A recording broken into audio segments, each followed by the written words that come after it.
there we go. Arsenal's first Champions League quarterfinal since 2010 pits them against the 6-time winners, Bayern, the team who of course ended their campaign in this competition last. Time out. How do you think they're going to fancy their chances then, Gail?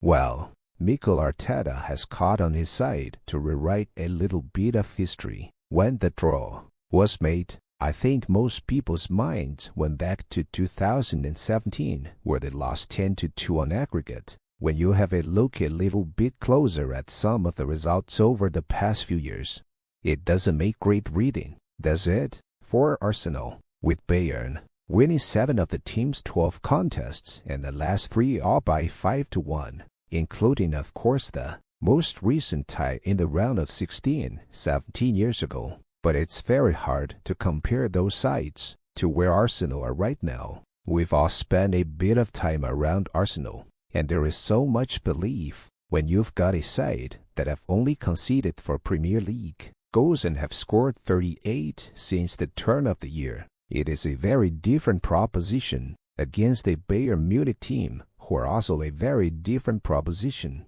Yeah, that is quite right, isn't it? As Gail mentioned, those 4 goals, they're not going to be conceding 5 in one game, are they? You'd like to think not. With them leading the way in the title race, and with Bayern pretty much out of the Bundesliga, does it make it a more difficult prospect for Arsenal? I think it would be wrong to say this was an easy game for Arsenal tonight.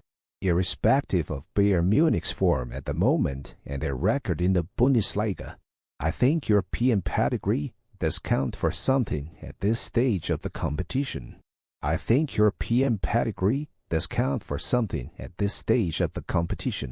Rounding 6 out of 8 seasons, and Arsenal struggled that as a new team for this squad. In the Champions League, I think it depends on how you look at it. Yes, Bayern will be up for